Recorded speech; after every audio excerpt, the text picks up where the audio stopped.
extremely tech savvy as well. Okay, so we're recording. Alrighty. How's it going, everybody? It's AJP here, and I'm here with everyone's favorite Bulgarian, the sex stallion himself, Shulgi, right here. And we're discussing, in a good bit, for the first time in a while, the songs of Maldoror by Charles de Lestremont, or however the fuck you pronounce his real name, because I don't remember what it was. It's like, Usarek it's French. Yeah, So it's very fucking French. So who the fuck cares? Yeah. It's not even a real language at this fucking point. All right, we're discussing true fucking chemo here, ladies and gentlemen. Real top tier shit right here. It's so good. Shogi reads it in English. That's how fucking good it is. All right. So, Shogi, I want to hear your thoughts on it. My thoughts aren't as important. You're the one who wanted to really get into this combo. Let's hear some of your thoughts on it, man. Like your overall. Okay. First of all, I'm extremely terrible at pronouncing English words, so the viewers should be aware that I'm doing this for the first time, and I genuinely suck at public speaking. So let's see how this turns out. If it's okay, I might appear again. If not, fuck it. So I first discovered this work. Well, I didn't even know it exists because I'm usually not that much into canonical literature, but I discovered it by pure luck. It's fortune, I guess. I really got into Jason Babak Muhager. He's this contemporary Iranian philosopher who discusses mainly issues of madness and delusion and schizophrenia and so forth.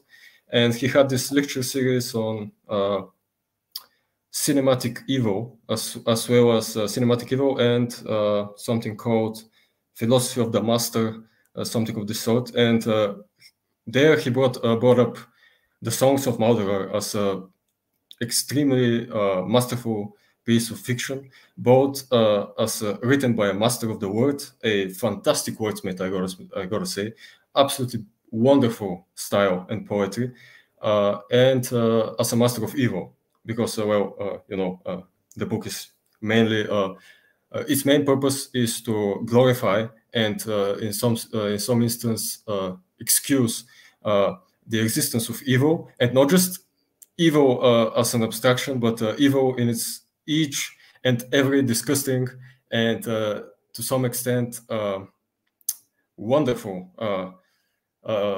aspect and embodiment in this very deceptive and very weird character of Maldoror.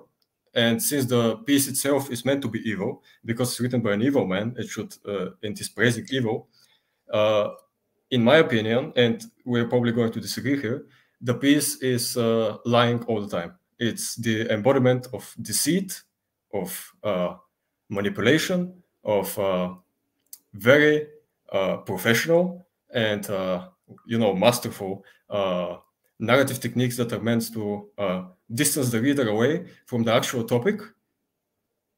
In other words, to lie in your face and to tell you contradictory statements all the time, to poetically allure you in the head and circumstances and various crimes of the main character. And in many cases, it is a apogee. It's the peak, the very best I've ever seen of a pathological liar. And since in our own Christian upbringing, I guess, and the author's own Christian sympathies, I should say, the one thing that separates completely good from evil, and this goes way back to the Persian tradition and to Zoroaster himself, is the concept that evil lies and the devil lies. The devil manipulates you, seduces you, deceives you, while God, the only thing God ever does is he commands. He commands, his words is clear. You can't have arguments against God because he's the truth, and evil is the lie. And I guess we can go on from here in discussing in how and more so what led me to believe that Maldoror is actually lying and isn't completely sincere about pretty much anything in this book, even though, and why I believe this is the main aspect of evil, lying. even if you analyze the book itself, and especially the things Maldoror commits and is committed to by his own admission and by his own word, are pretty terrible. They're it's quite a trip. It's quite a trip of a book. It's everything. It's the whole package. The Pandora box of terrible. So pretty much that's my main viewpoint. I'd love to see how you view the work, and maybe we can jump off each other. Yeah, exactly. Because I don't really have like a main thesis so far with the book and everything like that. Even after rereading it recently, it's a very much like a deceptive work, as you say. It's a very much a work that's against foundations, against like very much like common literary forms, moralism, ethics, and not just like in French totality, but in a lot of regards towards everything that was for probity within literature itself, like very rigidness, very moral conformity that you would find in like popular Russian novels at the time. Like I know people make the Dostoevsky comparisons, but I find those a bit shallow and everything like that. This book is very much its own beast of just it's basically just saying fuck you to a lot of shit because it's going against every foundation. Like the fact it's a prose poem alone, like says like fuck off with like common poetic devices and forms and prosody. Let's just write whatever the fuck I want in prose form, and it's beautiful, but it's already like a very clear like an antithesis towards everything poetry itself stands for as a foundation already. What did you think about that, Shulgi, specifically? Like that, like very much like the poetic devices that are employed are again negative connotations, like double negatives and stuff like that. I feel like I'm already repeating myself, but even the title is deceiving because it's called Songs of Maldoror, or whatever the French Chants de la Maldoror, something. It's about it brings forth the image of a chant or a song, and this is in our own imagination, Western imagination. It's a very religious image. It's a very pure image of harmonious unity of polyphony and many voices to singing in unison to reach the divine and so forth. But there's barely, when you start to read it, it's even the structure isn't poetic. It's clearly prose, but the prose itself is I won't call it melodic. I won't even call it rhythmic in any particular sense. But the way sentences follow each other in a very perversely harmonic sense, I'd say, because there are not really many long sentences. They're all pretty much the same length. But Maldoror uses this repetitive gesture of very weird and convoluted symbolism. And that's probably why the surrealists really like the work, and they allegedly read it religiously every night in their various talks. But the symbolism is extremely poetic. It's very richly imaginative work, just by the sense in which the similes are conjured, and how evil is manifested in literally everything. It's a very pantheistic conception of something that shouldn't really be pantheistic. Ever since, St. Augustine, the religious conception here in the West has been that evil just means absence. It's there. Evil is there where God isn't. And Maldoror makes this writes this very beautiful piece, which is extremely rich in symbolism. It's very it's very, in a sense, beautiful in a very Platonic sense. It's very classically beautiful. It's aesthetically pleasing to read, and at the same time, you understand that this concept, which Maldoror is putting everywhere, in the ancient ocean, in the packs of wolves, in the forest, in the ice, in the burning eyes of his lover, and so forth, it's not really beauty, but it's something he considers the pinnacle of cruelty. And cruelty is something which very little people would argue that it's not really a good thing, it's not really a beautiful thing, but it just the very fact that the work isn't structured like a poetry, it's a poem, a classical poem with rhymes and equal syllables and lines, it's already a breakaway from the classical song structures. It's not really a chant to God. It's not really a chant to anything really. It's a very long and very almost persuasive rant, but it's a rant done. It's run done using poetic tools. So it's a rebellion against poetry, but it's not really turning into prose either. So it's a rebellion against poetry as a symbol of beauty, and transforming it into almost prose, which the devil always signs contracts. That's the main thing about our conception of evil. You always sign a contract, and it's usually you get fucked in the ass afterwards. And the very way in which the book becomes, the book begins, well, it's a contract. Maldoror is telling you, hey, what you're gonna read here, you ain't gonna like it. It's my life is filled with brutality, and I endorse it. I love it. I revel in it. But you're not going to like it. So enter by your own admission. You need to brave yourself and enter in, or you need to get off because you're just going to have to endure a lot of shit. Yeah. And I'd say it's a very weird way to transform the poem into a contract, and that's how I'm gonna put it. Yeah, it's akin to a limerick in a lot of weird ways, especially cantos 4, 5, and 6, because those reinforce like, oh, if you guys can't handle it now, you should restart it. But maybe that's considered like the way it was formatted and like it was released, like similar to like how Baudelaire was with the Flowers of Evil. It was released through a journal typically, but it got censored over time because of like its obscenity, its cruelty and stuff like that. But it's very composed similar to a limerick. There's not really much focus on rigidity. It's very much meant for obscenity, essentially, and that's the foundation of the novel. Essentially, it's obscenity against God, a lot of misotheism, misanthropy, nihilism to a certain extent. Like it has values inherently to itself, so it's not proper nihilism in that regard, but it's very much a work that seems to very much focus on corrupting a lot of foundations about not just the literary world, but also the world of humanity itself into the moralism.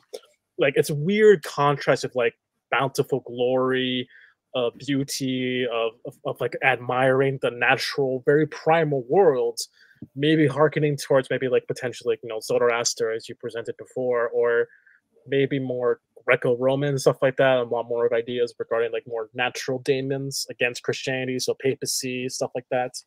Or potentially Gnosticism, even then, the natural world being very much a dominion of like a demiurge, potentially. But that's more or less pertaining towards like what this author was even intending in the fucking first place, because he's dead at 24, and we don't even know what the fuck we don't know what happened to him. Like either he got killed by the French police, or he just died of a heart attack. It's one of those two things that we know of how he died, and it's into the core. I would say this is just like a very spiritual novel. Like there's no real clear like form or linearity besides repetition. It's very much just like automatic writing, like how some people believe they get possessed by spirits and they would just write down everything. Maldoror himself seems to be possessing the writer, the author, or he himself is being possessed by evil itself. Very much towards that spiritual angle, if that makes any sense. It's the point of view is very weird.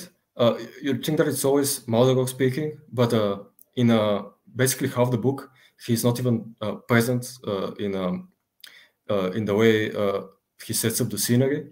Mm-hmm. Even what springs to mind immediately is the cantos with the mad woman who is chased by the children. Well, where's Maldoror? He's just not there. It explains a very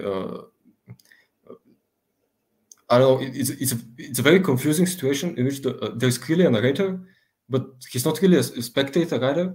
He's picking this letter of a will, and he's reading it, and it's not really him, but he finds himself in the person who wrote it.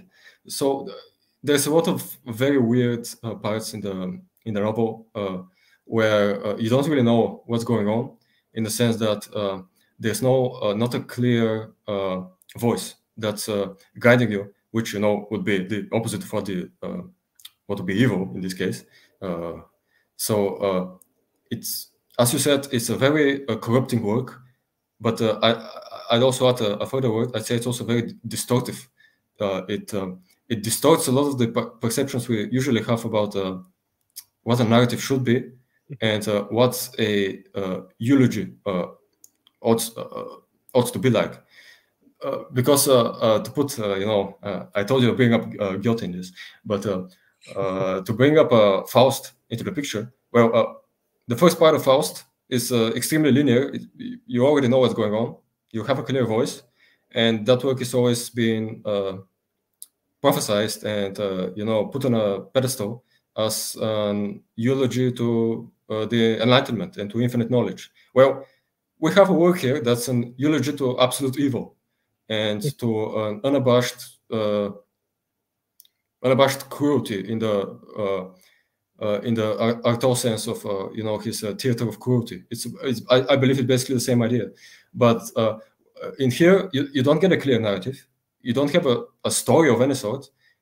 You don't even have a particular line of evolving off of each other symbols. You just have a fragmented, kaleidoscopic, picturesque descriptions, and they're so unbelievably amazingly haunting. I'm a big fan of maximalism in aesthetics. The more the merrier, and this work is extremely maximalist in images, and so I'm just flabbergasted all the time how the mind of this guy just could even muster this work, let alone write it when he was 23, 22. What? That's literally my age, and I can't imagine myself doing this. But yeah, and it's such a abundantly rich work that it very successfully distorts your perception of the character, who is an absolute piece of shit. But he is so skillful with his rhetoric and his language that he just distorts his already distorted and ugly visage into nature itself. He sees every time he speaks of nature, he only sees fury.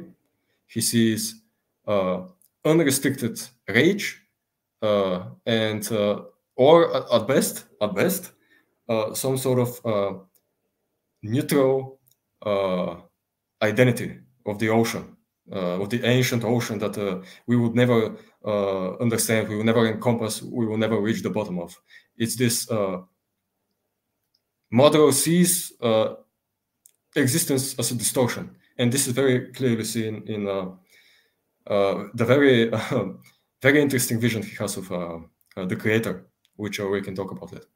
Oh yeah, we could definitely talk about that later. And Maldoror is very much appreciation, not necessarily appreciation, but like, I guess his vindication for the more primal sense of man, the very carnal, carnage focused, very brutal, very fiendish nature of people.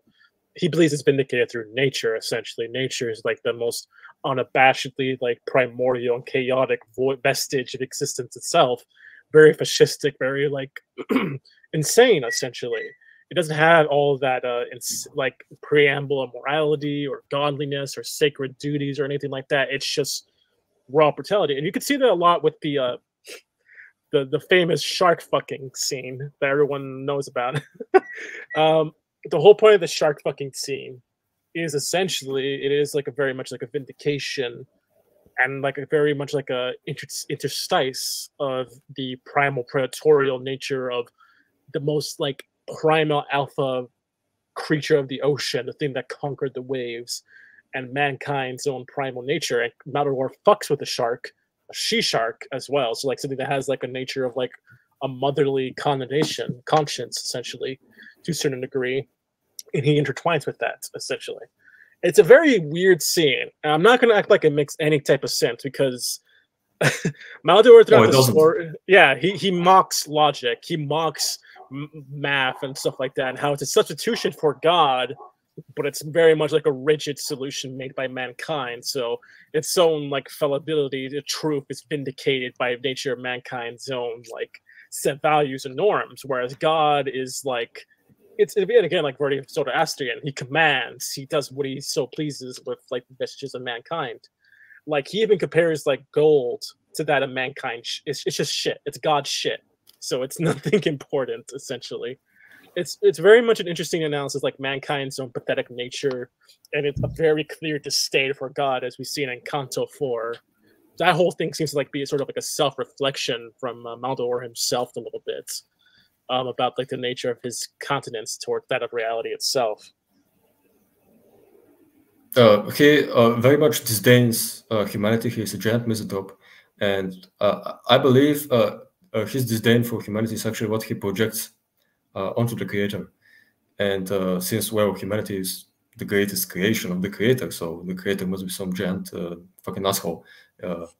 And you know, there's this vision around I don't know, it's like a 1/4 into the book, you have this very weird extrapolation of how he never prayed as a kid because unless he was forced by his parents and so forth. And one day he just had this profound vision of God, basically, who is this sitting atop a throne of blood and corpses, and he's swimming up to the knees in the ocean of dead men, and he's constantly just grabbing them up from this scarlet sea, and he's grabbing them by the neck and throbbing his teeth into them like some vampiric parasite, and that causes great torture to his worshippers, but he revels in it. He enjoys it, and he is doing this eternally, forever.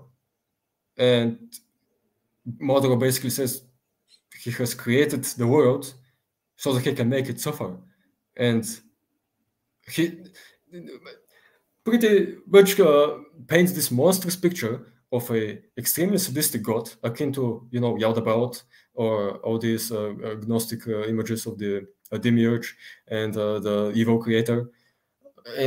But he makes it worse, because the demiurge in the Gnostic tradition, he's mostly just pathetic. He's pitiful. He tries to imitate his father and fails badly at it, but it's not really out of his own sadistic tendencies. He just is stupid. He's idiotic and can't do the job properly. While the creator here in Maldoror is just a sadist with a capital S. He does nothing else but cause eternal suffering to what is to him animals, you know, creatures, which he drowns in blood constantly. And the only time they're allowed to peek their heads out of this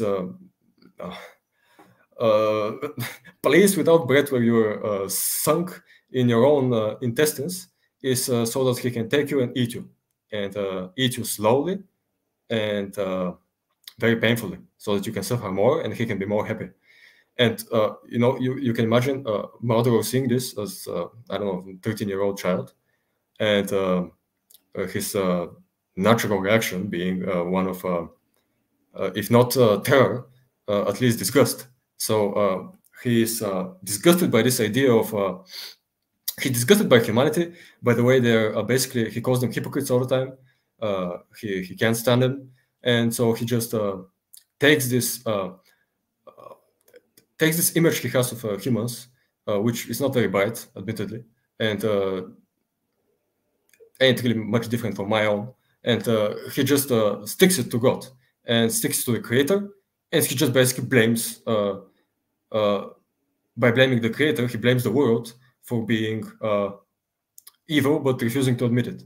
And the thing he does instead is, well, if we are gonna be assholes, I'm just going to be rather sincere about it. I'm going to be painfully sincere about it, and you're going to remember me being painfully sincere about it. You're going to hate it, and I'm going to love it because you hate me. And that's also a good point to bring, that Maldoror isn't really a sadist. his creator is a sadist because everything he does is cause suffering for things he has created. But Maldoror, because he wants to distinguish himself completely, he likes to view himself as the opposite of this creator. He becomes a very weird mutation of something in between sadism and masochism. Sadist and masochist, I mean. Because yes, he rebels in brutality. Yes, he kills people. Yes, he shoots people. Yes, he rapes children and sharks and various animals. But he then does this weird thing where he says, "But I want you to do this to do the same to me. I want you to make me suffer. I want you to tear my clothes, to tear my skin. I want you to ravish my blood." You know, this is not exactly sadism, and he says he would really like it if you do. He awaits trembling the gallows of hell. He wants to suffer, while also by wanting to suffer, his natural reaction is, well, if I want to suffer, I need to make people make me suffer, which means I'll just make people suffer. And it's this very weird, yeah, in a very Nietzschean sense, this return of the same, you know, this vicious circle of just extreme pain, and that reaches the threshold of pleasure. And that's pretty much what Maldoror explains for him, his nature of evil. It's this border between extreme torture, extreme brutality, that reaches the limit and, in a Taoist sense, reverts back or transforms into pleasure. And it's a very profoundly disturbing concept, for sure. Yeah, because he definitely seems to achieve like a sense of like, not just like peace, because he definitely laments a little bit that the creator God. That's an interesting thing too. Like he doesn't deny the existence of God. He just lives in spite of that God specifically. But there still is a God, and there still is a hell, and there still is like this sense of like you point to an existence of the universe. Even that point is pain and suffering and utter fucking madness to a certain extent. But Maldoror himself, like he achieves like an apotheosis of his own by becoming this like sort of like apostle of like villainy and disgust and depravity. You know, he's committing every sin known to man. He's embraces that, and it's more and more. Yeah, he invents new sins. He invents new things. Yeah, and like he's fucking dead bodies. He's being a pedophile. He's being a murderer, a rapist, a thief, a charlatan. He's just committing everything, and he loves it so much. Like in a weird way, he thinks that's like not necessarily love, but it's like the only way they can really like kind of like become normal to a certain extent. It's the only way they can have like any sense of like peace in the universe. Just like be as God is, essentially. Be as cruel and vicious as he is, but let others do unto you what you do unto them, essentially, because that's how the natural chain of things should be. It's the opposite of the golden rule, yeah. Yeah, exactly. And it's a very interesting character. He's a very also it's a distortion of the golden rule, in order to justify his masosadism or sadomasochism. Yeah, exactly. That's definitely the important thing. That's why I definitely like your deception thing, because he is just lying to a certain extent. Like we don't even know if he did these things necessarily, or if he's just like a crazy old man that wish like he did do this shit. Well, I certainly hope he didn't fuck a shark, because I just can't.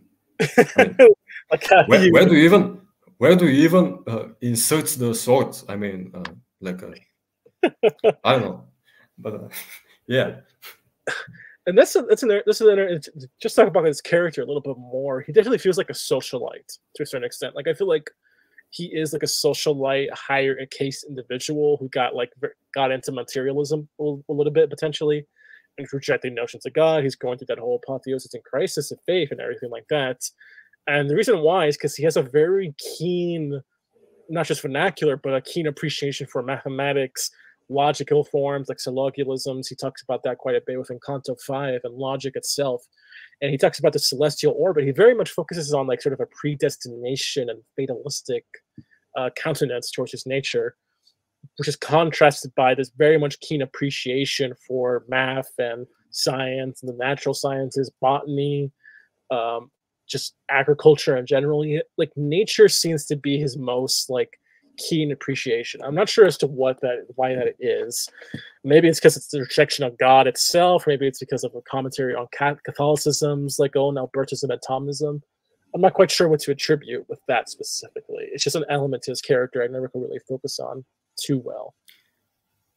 Well, in the mathematics, in the weird mathematical praise he does for, he basically trims it down to, math is so abstracted away from existence that it's just code.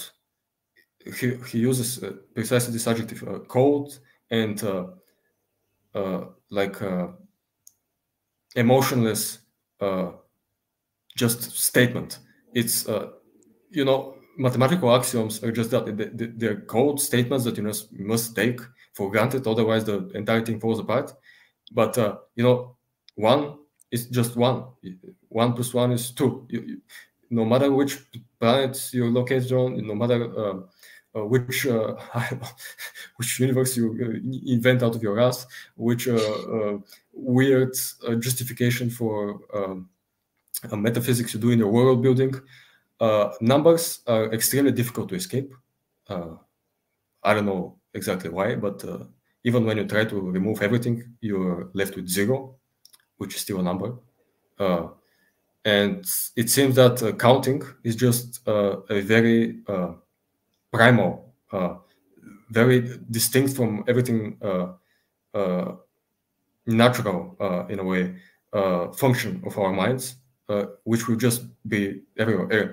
And I went on a tangent, but Maldoror justifies mathematics' existence because it improves his intelligence by virtue of being this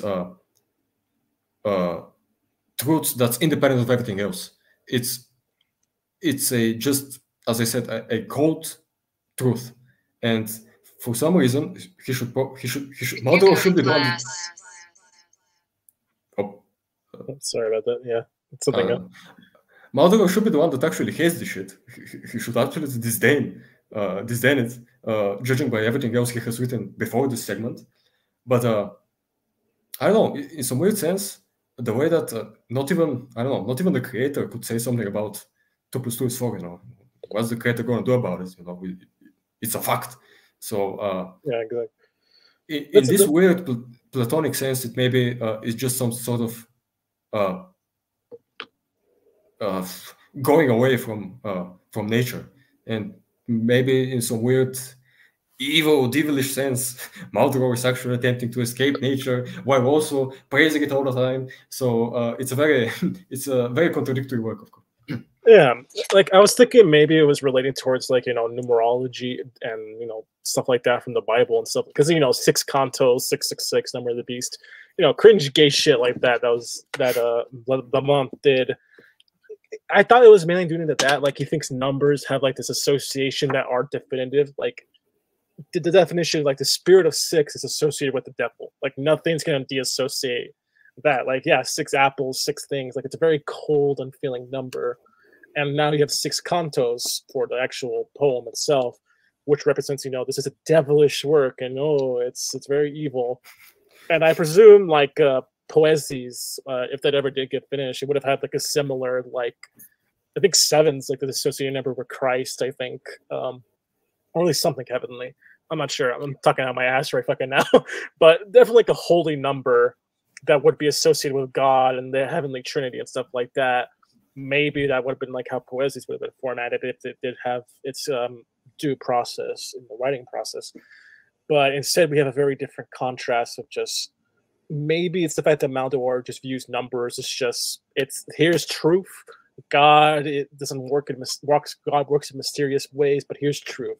Here's something you can worship. Here's something. Yeah, there's nothing mysterious about manga, even though it's actually pretty magical once you try to understand it, because nobody actually knows why math works. No one does. It's a tautology. So yeah, deal with it. exactly. It's very topoi, essentially. It's very much just like it's a shelves of categories basically, and that's what math is to a certain extent. But it's easier and more materialistic rather than something spiritual you can pursue. It doesn't require like a lot of reflection. Like, yeah, it gets complicated as you go along, but to its core, it's just formulas and sticking stuff together. So maybe that's why sciences, I assume, is the same way because it has a connotation with witchcraft and corruption and the occult to a certain extent.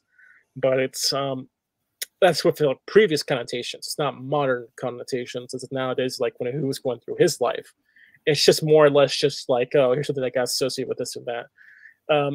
Definitely not one of my favorite sections, those cantos, especially because it happens pretty much in like third and the fourth and the fifth one, which I feel were a bit too focused on Maldoror himself. Very beautifully written, but they're more focused on like introspection on his end. And that introspection is very repetitive, but that's kind of the point of that. That's kind of the intention with that point. He's very repetitive. He's very much just like but the thing is that he always repeats himself. He basically says the same thing every time. I'm cruel, but I can't control it. You're cruel too. You just hide it. He says this. That's the entire point of the book. However, he does it in a myriad of different ways, in which he always manages to hide it beneath some pretty metaphor, some pretty simile, some very interesting symbolism, and you're basically lost, and you forget. You're seduced by the beauty of language, and you forget that you're talking with a literal fucking psychopath. And he's basically telling you, "Oh yeah, you see me, you see how bad I am. Oh yeah, you're basically the same. You're just lying to yourself." And I think that's the greatest deception that's being done extreme justice in the work.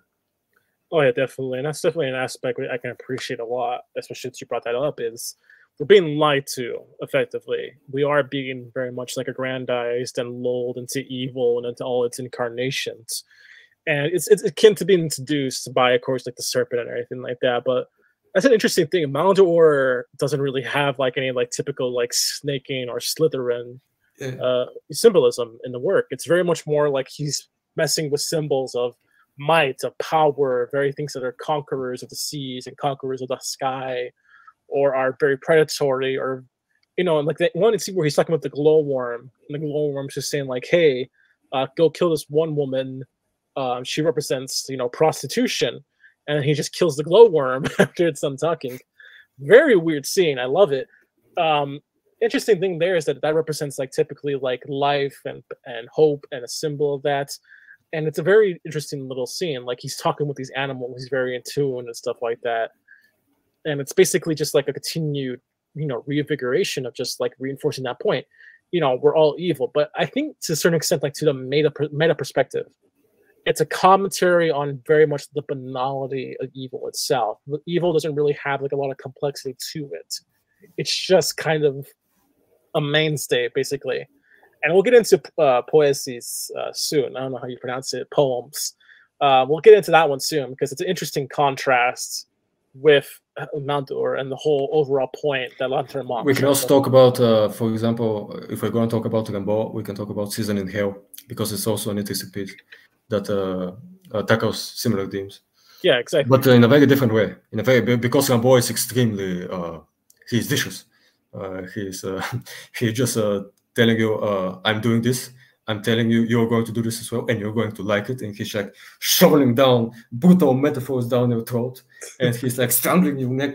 And I love Rimbaud. Yeah, we all do.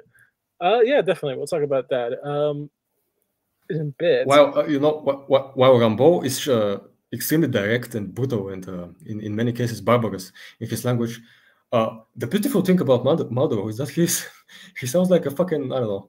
He's not like one of those fantasy high elves, elders who has lived for 3,000 years and is so fucking bored he invents entirely new forms of etiquette and just springs poetic with Times New Roman font. And it's just so beautiful, man. I love the style. And at the same time, you read about how basically the first thing you see Maldoror do after telling you to don't read this book, he is shown tearing away the skin of a child and then drinking his blood. And then I'm not sure actually if he raped the child in the beginning, but he definitely kills it, and is. I mean, but it's written so beautifully though. You can't really register the fact that the crime being done is absolutely horrendous. But it's and that's the beauty of the lie, of poetry, because poetry can hide such bullshit. If you read these early mythological epics, the Iliad or the Mahabharata and the Ramayana and so forth, or the Celtic stuff. I don't know how to pronounce them. They're all fucking brutal warmongers. They wage wars with each other. They're brutal. They kill. They murder. They most probably rape and torture, and human sacrifice abound. And but it's it's hidden behind this poetic language, which sounds amazing. And because it sounds amazing, you're too busy enjoying the melody and the pretty aspects of it. And slowly but extremely masterfully, Maldoror inserts these scenes of brutal pedophilia in there to remind you that, hold on, I'm actually evil, So it's again part of this, because the demons, they seduce you, the devil seduces you. The succubus comes, she's a 10 out of 10 bitch, fucks your ass, amazing. You remember it your entire life. But she's evil, she'll fucking eat your soul. And that's what evil does, according to us, and according to, very subtly, according to Maldoror. That actually is a good point. That's probably why it's called the Songs of Maldoror, specifically because a lot of those epics are praises or their odes or their limericks or their ballads towards like these great mythological figures. Like the Iliad is specifically named after a lot of the events in the city. It's named after a chronology. The Aeneids in reference towards specifically a statesman within the book. And the Odyssey is obviously named after Odysseus. It's literally named and dedicated to him. The Ulster cycle, that's dedicated towards, of course, the land of Ulster.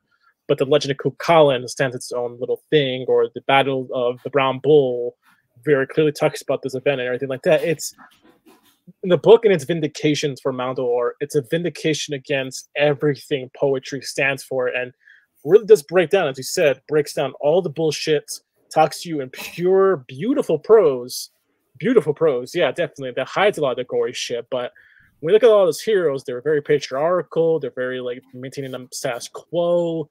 They're culturally validated by the nature of their systems. But Cuchulainn, he's a rapist, and he broke a lot of taboos. He's a dishonorable man. He's a cheater. He's a liar. Same for Odysseus. Same for a lot of the guys in the Iliad. It's a very common. I mean, even the most common example, Achilles. He's basically a raging, hysteria-driven maniac. I mean, he's.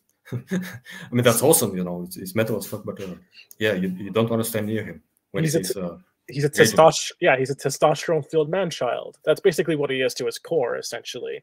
He's a man-child. He's very selfish, very pedantic, very pathetic.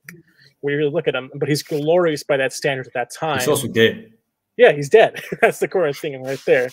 And Maldoror, it's a praise of him for himself and his worldview, but when we look at everything he's saying, it's like he's a rapist, he's a pedophile, and even if he didn't do this, he's dreaming about it. He wishes he did that, basically. So it's a matter of vanity and glory and disgust. It's a very pathetic man, and it's a satire, essentially, in all those ancient legends, basically. It's like, look at these guys really clearly.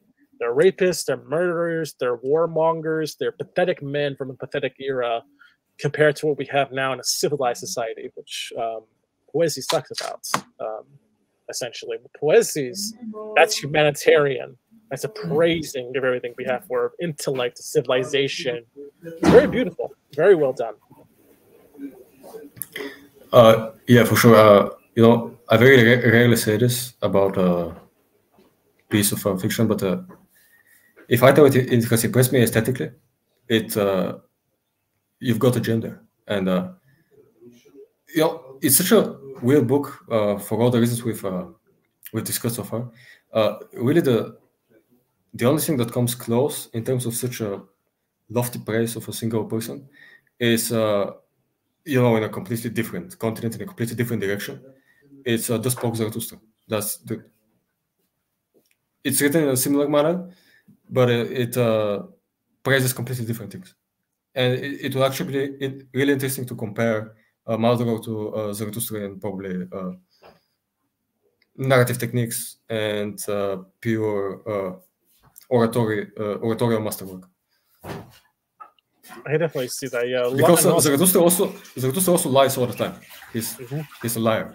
It's obvious, but he does it in a, he also hates present morality. He wants to transvaluate all values, but somehow when you read Zarathustra, you're not taken aback. You're not disgusted by him. You just sort of put him to wonder why he's doing this. With Maldoror, it's just constant first wonderment at the pure skill of his tongue, and then pure debauchery and disgust born out of his actual deeds, actual or imaginary, or the fact that they're imaginary doesn't really make it better. And yeah. And another thing we probably didn't mention, but another difference between good and evil is that good works for something above itself. This is also why Zarathustra doesn't really discuss this, because he works for the overman. He works for the overcoming of our present condition. While evil just is for itself. It's a goal for itself. It's such a goal for itself that it doesn't even have a goal. It's like the opposite of meaning. It's pure chasing of disgusting pleasure, and this pleasure, in a very perverse sense, also evolves in the language of Maldoror, because it's a very pleasant read. No matter how we look at it, it's just a pleasant read out of pure poetic genius. But this pleasure is then mirrored in a very distorted mirror sense, in this pure ravishing in rape and pedophilia and just murder and cruelty. Exactly, and that's what makes it such a it's a very much a double negative. Essentially, it's a very beautiful work about the worst aspects of humanity. And in contrast to that, Montremont's other work, Poesies, which goes unfinished, sadly, and I keep bringing it up because I really do want to talk about it a little bit. It's a short work because it's nothing but fragments and just some loose thoughts and some loose poetry, but it is Montremont's praising of everything human, even right down to how he writes and stylizes it. It's written traditionally, it's written normally, it's written kind of poetic, but it's really not. He praises Goethe, he praises all the authors he loves, but he also talks about the authors he hates, that he thinks holds back literature as a whole, like Edgar Allan Poe and a bunch of random other French authors I can't even name. It's very much, you see, he considers intellect and humanitarianism and appreciation for the soul as being what makes everything so glorious and beautiful. At least I consume as much. That's what makes humanity the best, and that's what really it is. Poetry is the closest thing to divinity. And mankind can surpass God in their own creative ability, their own creative essence, similar to how Maldoror believes humanity can become something more through evil, through humanitarian efforts. We can achieve something on par with divinity, with creationism itself. It's a very, very positive work, and it's so beautiful. It insults God in the same way, which is pretty cool for a French author to do at the turn of the century, around this time.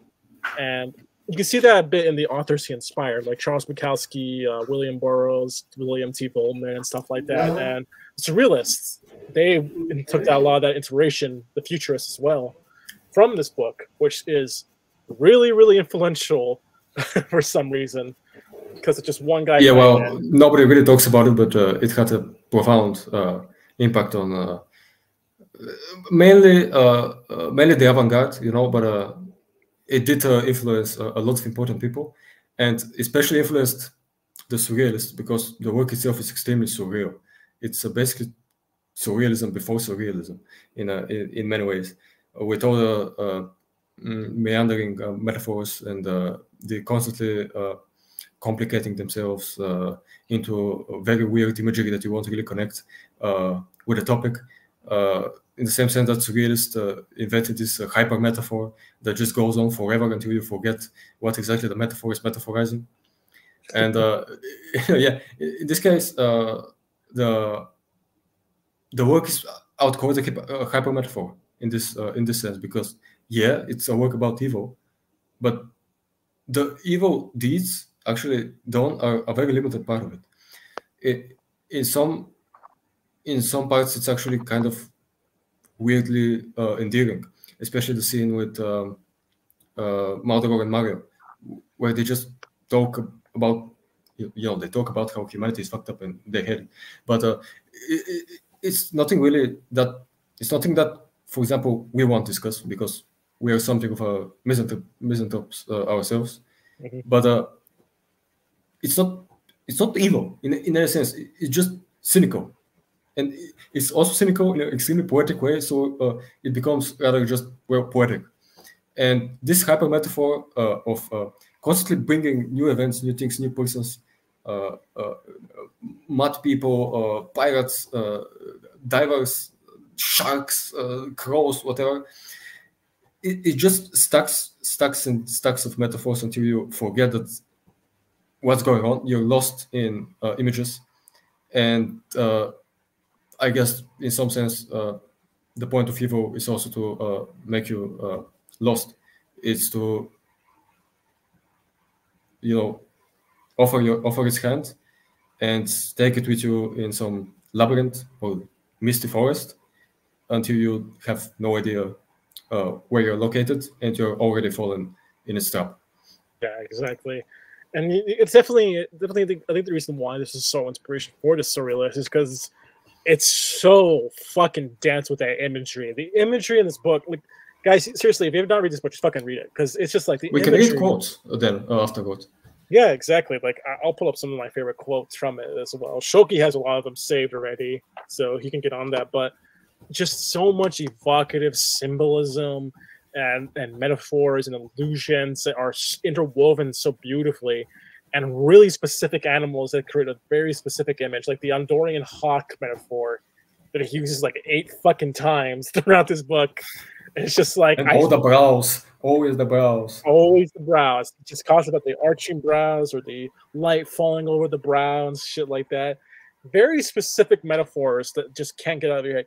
And at the core, it's a funny book too. It's really funny. Like Lantremont, you can tell he was French because his humor is fucking disgusting. He has a very gross sense of humor. Very much just randomly throwing in like a shit joke or talking about how you wish the universe was just a giant anus. I don't even get what that. I love this metaphor! Exclamation mark. It's just so. It's so good. Just like, yes, I like. He just talks about like the beautiful celestial stars that orbit around this black hole of a tertiary void. How I wish the universe spewed me out like its own fucking anus. How I wish the universe was an anus. And he just says it so loudly, so proudly, but it works because it's so fucking funny and it's so evocative. It's just like, it's an author that wants to be weird and probably was high off his ass on malaria or something like that. I don't know, but it's fucking amazing, seriously. And it's just, at the same time, it's not useless imagery. It's not useless metaphors. Like how some authors are so up their own fucking ass, they have to write like this extensive fucking analogy, thinking that they're the greatest fucking thing ever, and it's fucking pretentious bullshit. I can't think of any author like that right now, but me. Oh, not you. Calm down. You're not. But like, I'm trying to think of like an author I hate to fucking death right now, but I can't because most of them don't use metaphors. Well, they use bare bones prose. I really hate Dostoevsky, and he's often used to compare him to Maldoror, or well, he was used in that study you sent. But Dostoevsky is the opposite of. He's really dry, I'd say. I guess one who uses very weird metaphors for no reason is Kafka, but Kafka isn't really pretentious either. So Kafka was also just a weirdo. That's his main thing. He's endearingly pathetic. That's to describe Kafka. I guess you can say Proust was really into very elongated metaphors that go nowhere. Yeah. Proust or Proust or Proust or Pruste or however the fuck you pronounce his stupid ass name. Okay, Proust being a shit author, I can agree with. That's not a literature I defend often. And his metaphors are so fucking extensive that they go on for pages. For all I fucking know, this could be a I smelled this apple and it sent me back to my childhood when I was eating the apple, and it tastes like butterflies flying in spring, and they ooze orange juice that transforms into flying butterfly flying dragons, and Chinese sorcerers bombastic my stomach and my nostrils as they turn into the. I mean, I like it. I like pointless metaphors, but don't overdo it. I don't know. It becomes rather not so much endearing anymore. It becomes tiresome because you you just read chaos, which sounds based until you actually start until you read more than one page of chaos, and you realize that you can't go with pure chaos. You need some patterns in there. Exactly. It's not like the skillful wovenness of like Lantremont, like how he does it. It's usually like the most like, in 1814, I was walking through the mixed city plains of Afton while I saw the local horse and I motorboated her massive fucking tits, which reminded me of the time I suckled at my mother's tits when I was 13 years old. Why was I 13? Well, let me explain to you, Pfeiffer. It's just this ongoing tangent. This just never shuts the fuck up. And that's why the reason I don't like Proust. Because he's such a fucking meanderer of pathetic, like, Victorian literature. The worst part is he's French, and he's not a good French author. He's one of the fucking socialite Frenchies that... Non-human. Yeah, exactly. You know who's based... what was that one poet you linked me that you wanted to talk about? Anton Aubert? I think it was his name was? Anton? Antonin Artaud. Or yeah. Arthur Rimbaud. They're the two best French poets. Yeah, exactly. Arthurian is so fucking good. Like he's like his dismantling of a poetic verbosity for a lot of like pretentiousness and everything like that. He's very anti-Marcel Proust, which I appreciate. Anyone who's against Proust in aesthetic is my point of view, but it's very pretty much everyone. I mean, I can't think of an author. Not even like most authors hate him. I can't really think of anyone who appreciates his works besides like Gaddis. I think for some reason Nabokov called him one of the greatest prose writers of the 20th century, and he lumped him in with like a Joyce and this Russian guy who wrote Petersburg, and I don't know, someone else, but Proust just he shouldn't be there. He's a different type of writer than from both Joyce and Belle who wrote Petersburg. He's definitely not above Joyce, in my opinion. At least like peak Joyce. When Joyce is on like his A game, he can write some of the most effective stuff ever. When he's not writing, then oh yeah, I just can't force myself to spend 15 years reading him. So I mean, no, I have read from Joyce mostly poetry and one of his short stories, and I mean, Joyce is a genius. It has been said to that, but yeah. You can't deny genius when you see it. You can't really, no. Joyce is definitely like one of our peak wordsmiths, and I think Lantremont, he should be analyzed a lot more for like how little he's focused, because I don't really see much academic studies within this. I presented it towards one of my professors recently because I was getting into it a couple months ago, and she was surprised to like have never heard of it before, especially when it comes to like surrealism movements. Because despite being written in the 1860s, it's very foundational for that era of not just literature but artistic movements itself. So you would think there'd be more discussion around him, but it really isn't. Beyond just like within few academic circles, but even with academics, you get circle jerks going on, and it's fucking the usual like existentialist bullshit that gets pushed around. And just the amount of pure description, not even analysis. You can describe the way Maldoror expresses himself. You can basically write a PhD thesis out of this. It's so rich. It's so varied, and it's so weird in many senses. Exactly because it's not a monotonous. It's not the same, but he changes with each cantus. He's just he changes his voice while never changing his style. It's extremely fascinating. Yeah, exactly. It's a very transient, very evolutionary work, and its lack of academic focus, its lack of over public schema, besides some pretension and some very avant-garde movements, is very disappointing. especially because it's a work that me and Shulgi alone have like such differing views on. But like from the few people I've even read about analyzing it, they can't really put their finger on like what exactly this work is even about. Because even then, like there were some issues with the book's like original publication. The editor that was in charge of it, he just bullshitted about Luntremont. Like he just made up this whole fake history about him, and then it was just like, "Hey, by the way, I made up all this bullshit. It's a hoax. I got my money. Fuck you, piece of fuckers." And then just pieced out. And then they had to French person. Yeah, average. Well, he was Belgian. He's French Belgian. Person. The frogs. Don't worry, Toad. We didn't say toads. We talked about frogs only with the French.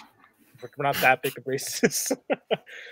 I'm gonna add Toad after this is done, and we're gonna talk about how we talked about him for a little bit and his people. But the only Toads I enjoy are the alien laser gunners from Carl Edward Wagner's Kane. These are the toys the Toads I like, and sometimes I like Toad from the server. But we are meant to disagree, otherwise the universe will explode. So yeah, exactly. I have to hate him. Yeah, sorry guys. It's just the Bulgarian metaphysics that got going on there. Yeah. It's just the truth of everything. It's very, very much Axicane, very Stoverian metaphysics that we have going on there. Don't start that because I'm not going to shut up about it. Yeah, we only got another hour until this thing like turns off. I only got like 2 hours free. I'll edit this out post. Who the fuck cares? I don't give a shit. I'll upload it raw. We'll raw dog YouTubers with a bunch of bullshit. Yeah, listen to two kids who are talking absolute bullshit, and one of them can't even speak English properly. And even then, he's a better writer than most of you cocksuckers. So that's just saying enough about the English. Let's not get that far because jokes are only funny when they're true. I mean, it is a fact. A lot of modern authors nowadays kind of suck ass. This is now just the hour where we just make fun of people. Because I wish I could say more in this book, but it's such a dense, like, titan. I want to, like, very much, like, write an essay or something about it. Because I guess we can just, at this point, just read sections of it. Just to show how daunting of a read it is, by its sheer beauty. You know, it makes you stop just to appreciate it. And I very rarely read anything, but especially while I'm reading it. But with this book, I just have to. I had to. There's no way. Exactly. Like every page is so like dense and intricate. It's always something with weight to it too. Like it's a biblical task in its own. I'm gonna have to wear my regular glasses for this right now because I can't see shit. So. Why don't you read your favorite quote? I can't read shit, so we're okay. I got my glasses on, so I'll read a few quotes. So this one is actually a pretty fucking great one. I sought a soul that might resemble mine. I could not find it. I scanned all the crannies of the earth. My perseverance was useless. Yet I could not remain alone. There had to be someone who would approve of my character. There had to be someone with the same ideas as myself. It was morning. The sun in all his magnificence rose on the horizon, and behold, there also appeared before my eyes a young man whose presence made flowers grow as he passed. He approached me and held out his hand. I have come to you, you who seek me. Let us give thanks for this happy day. But I replied, go. I did not summon you. I did not need your friendship. It was evening. The night was beginning to spread the blackness of her veil over nature. A beautiful woman who I could scarcely discern also exerted her bewitching sway upon me and looked at me with compassion. She did not, however, dare speak to me. I said, come closer that I may discern your features clearly, for at this distance the starlight is not sharp enough to illumine them. Then, with modest demeanor, eyes lowered, she crossed the Gwyn's ward and reached my side. I said, as soon as I saw her, I perceived that goodness and justice had dwelt in your hearts. We could not live together. Now you are admiring my good looks, which was bound over more than one woman. But sooner or later you would regret having concentrated your love to me. For you do not know my soul. Not that I shall be unfaithful to you, she who devotes herself to me with so much abandon and trust. With the same trust and abandon do I devote myself to her. But get this into your head and never forget it. Wolves and lambs look not on one another with gentle eyes. What then did I need, I who rejected with disgust what was most beautiful in humanity? That scene is really fucking beautiful. Really, really beautiful. And it's very much a sort of, I think, kind of shows a bit of like Maldoror's humanity a little bit, I would say, because it's very much sort of like capturing his isolating nature of being this misanthrope, being misotheistic, but it's also like sort of like, look at me, I riposted everything that like life throws at me. I'm this vile, I'm this cruel, I'm this disturbed, essentially. And it's so just like, it's pathetic, really. It's beautiful, though. Just one thing that popped into my mind when I heard, with each steps, flowers grew, flowers appear a lot in this book, which is not something you'd actually expect, but they appear in very weird places. I think a couple of times flowers grow next to cemeteries, next to graves. And that's a pretty interesting image in itself. But you can pretty easily connect it now, the image of a flower to the image of evil. What's more disturbing and what's more dreadful than a cemetery? And that's where Maldoror sees flowers. That's where flowers go for him, on top of someone's grave. So he sees beauty in something which pretty much everyone is afraid of, or at the very least dreads over. So yeah, that just popped into my mind as an association. It's a very interesting place where people imagine flowers to grow. I imagine they go in caves, for example. So yeah, it's very gothic, very sort of like associating the dead with beauty, like sort of like the finality that he kind of embraces and wants a little bit. Very interesting element to his character. This is another good one. I'm filthy. I am riddled with lice. Hogs, when they look at me, vomit. My skin is encrusted with the scabs and scales of leprosy and covered with yellow pus. A family of toads has taken up residence in my left armpit, and one of them moves, it tickles. Mine, one of them does not escape and come and scratch the inside of your ear with its mouth. It will then be able to enter your brain. In my right armpit, there is a chameleon which is perpetually chasing them to avoid starving to death. Everyone must live. My anus has been penetrated by a crab. Encouraged by my sluggishness, he guards the entrance of his pincers and causes me a lot of pain. That last one, that's one of my favorite ones. Peak poetry. Absolutely. Big symbolism. You can't top that. You just can't.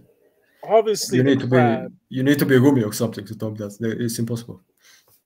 Obviously, the crab symbolizes his own sense of inability to be happy. It's guarding him from and the anus symbolizes the long and dreadful path to reaching the devil, because only in your excrements and in your shit will you find the gold that is the evil throne of Lucifer. Exactly. It is God's I'm so smart. I need my PhD right now.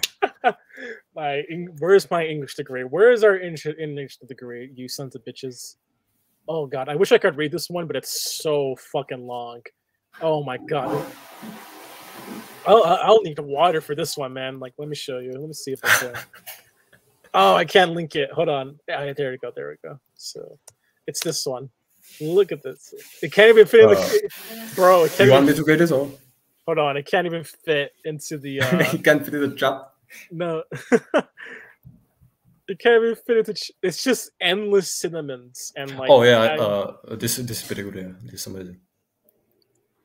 And this is something actually the book does a lot. This is a technique, you could say. It just stacks you with either adjectives or some sort of verb. And it just... they're more often than not contradictory, or in very weird sense complementary adjectives and verbs, and it's just it bombards you with unstoppable ways you can imagine stuff. So your brain just at some point gives up in actually trying to picture it, and so you just read this stream of consciousness of verbs being shot at you with the speed of a fucking, I don't know, machine gun. And it's part of the deception, it's part of the confusion, it's part of the allure into making you keep going. If you're into this shit, some people will just read it and be like, oh, this is pretentious. I need to check the dictionary every page. This is for fucking elitist work of. Shut the fuck up, nigga. Shut the fuck. Anyway, you want me to read it, or you go ahead and read it. Soothe the women with your voice. Because it's going to be terrible if I do it. I'm going to kill all the poetry. Hold on. Soothe the ladies with your voice, my man. The perturbation, anxieties, deprivations, deaths, exceptions in the physical or moral order, spirit of negation, brutishness, hallucinations fostered by the will, torments, destruction, confusion, tears, insatiabilities, servitudes, delving imaginations, novels, the unexpected, the forbidden, the chemical singularities of the mysterious vulture which lies in wait for the carrion of some dead illusion, precacious and abortive experiences, the darkness of the mailed bug, the terrible monomania of pride, the inoculation of deep stupor, funeral orations, desires, betrayals, tyrannies, impieties, irritations, acrimonies, aggressive insults, madness, temper, reasoned terrors, strange inquietudes which the reader would prefer not to experience, cants, nervous disorders, bleeding ordeals that drive logic at bay, exaggerations, the absence of sincerity, bores, plalitus, the somber, I have no idea what this word means. The lugubrious, childbirths worse than murders, passions, romances at courts of Assisi, tragedies, odes, melodramas, extremes forever presented, reasons hissed with impunity, odor of hands steeped in water, nausea, frogs, devilfish, sharks, seamen of the deserts, that which is somnambulistic, squint-eyed, nocturnal, somniferous, noctambulistic, vicious, equivocal, consumptive, spasmodic, aphrodisiac, anemic, one-eyed, hermaphroditic, bastard, albino, pederast, phenomena of the aquarium, and the bearded woman, how ours surfeited with gloomy discouragement, fantasies, acrimonies, monsters, demoralizing syllogisms, order, that which does not think like a child, desolate. You see, what the fuck does that even mean? That which does not think as a child. It's so fucking brilliant. It's amazing. So cool. Desolation, the intellectual machines, the exhalation machine, EU trees, perfumed cankers, stalks of the camellias, the guilt of writer riding down the slope of nothingness and scorning himself with joyous cries, that giant one in their imperceptible gearing, the serious spittles of inviolate maxims, vermin and their insinuating titillations, stupid prefaces like those of Cromwell, Mademoiselle, some French name, and Dumas feels decaying, helplessness, blasphemies, suffocation, stifling, mania. Before these unclean charnel houses, which I blush to name, it is at least time to react against whatever disgusts us and bows us down. I mean, what can we even? It's such a insane, masterful power of like just weird associations, weird enumeration that don't really make any sense, but it's just enchanting. It's bewitching, just because it's not just random words. It's very specific words that are usually associated with certain moods that are then associated with elevated states of evil. Everything that was listed here, it's in some sense, in some culture, in some time, depicted as evil. And evil usually seeps everywhere. Evil is everywhere, according to Maldoror. So it's doubly ironic in this sense. But even when you I don't know, pick a random word like albino, basically in history and in the past, albinos were considered cursed. Very rarely and mostly weirdly in places like Africa, albinos were actually in some sense worshipped. But usually, albino cursed by some demons, by the devil. I don't know, hermaphroditic, obviously unholy union, demonic perversion of the harmonic dual nature of male and female. I don't know what else. Aggressive insults. I mean, obviously, this is just don't do that. It's not polite, and if it's not polite, it's just evil. And madness. Well, madness is a weird one. I won't exactly classify it as evil in any sense, but the mads are usually the ones who first strike in any context. And if it's up to anything, evil, murder, deception, lying, it will be the mads that won't be affected by it. So in some sense, the mads and the insane are something even worse than evil because they aren't affected by it. And I don't know, you can go on. Tyrannies, pride, desires, betrayals. This is all connected to the topic of the book. And it's brilliant. It's amazing. And Right. it loses you, it bewitches you, it confuses you. But there is a thread you can follow. Okay, so I found out what he meant by intellectual manchineel tree, which is such a weird, specific like imagery to use there. So apparently it's a tree that's known for being poisonous, and it has like fruit that looks like apples that are bright green. So it's an oxymoron. Deception. Yeah, it's an oxymoron basically as well. It's a deception. It's an oxymoron because it's probably also some sort of allusion to the Garden of Eden, in some sense. Yeah, exactly. It's a very specific. It's so. This is what I mean. This book plays on your synesthesia. If you have a good imagination, like a good fucking reader should have. If you don't have a good imagination, you can imagine shit. I'm sorry, but books are fucking boring to you. Yeah, just kill yourself. Yeah, exactly. Just fucking off yourself, bro. I don't the care. What are you doing if you don't have imagination? Literally, Exactly. the only thing that life offers that death doesn't is an imagination. You can imagine everything. If you don't have it, what the fuck are you doing? What the fuck are you doing with your life? anyway. What the fuck are you doing reading, bro? Like, yeah, exactly. Reading, which is the one thing that actually, language in general, is the one thing which steals the imagination and makes it, bombastic and grow and everything. And you just read there and you just see words or something. What you're some sort of Platonist who just conceives ideas. I mean, kill yourself, nigga. You're not outside the cave of Plato. You're inside the cave. You're so inside the cave, you don't even see the shadows. You're that pathetic.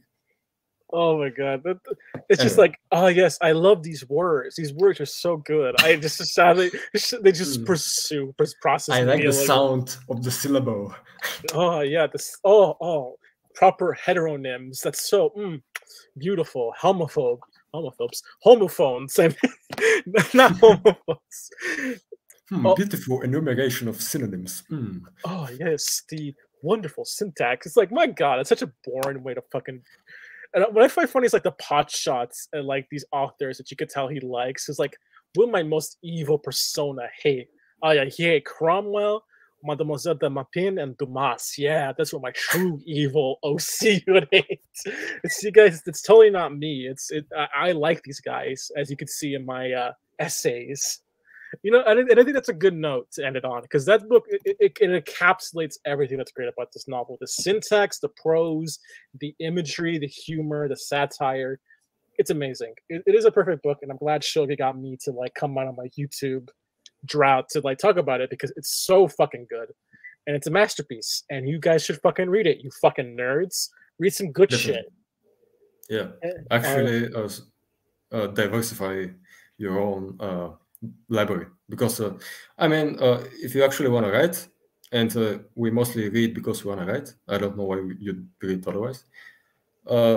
Diversifying your own reading tastes and reading genres and topics, and also seeing different techniques and how people explore things you might want to explore yourself. It's just part of this. I will insert myself. It's just part of this. What Zhuangzi called free and unfettered wandering. You just explore everything you can get your hands into, and then basically bricolage yourself into some mosaic of your own, or maybe you can even invent something you've never seen before. But to know what you've never seen before, you need to actually see things, because otherwise you just do nothing. You work with the abyss. If you want to train your imagination, you can see just in this single paragraph of Maldoror just how much you can actually get your imagination into work, how you can get your associative mechanisms into work, how you can get your appreciation for language into work, especially for what was the exact prosody, because it's a very prosodically pleasing thing to read the entirety of Maldoror, pretty much. So you can intuit yourself into why certain words work well with each other and not with others.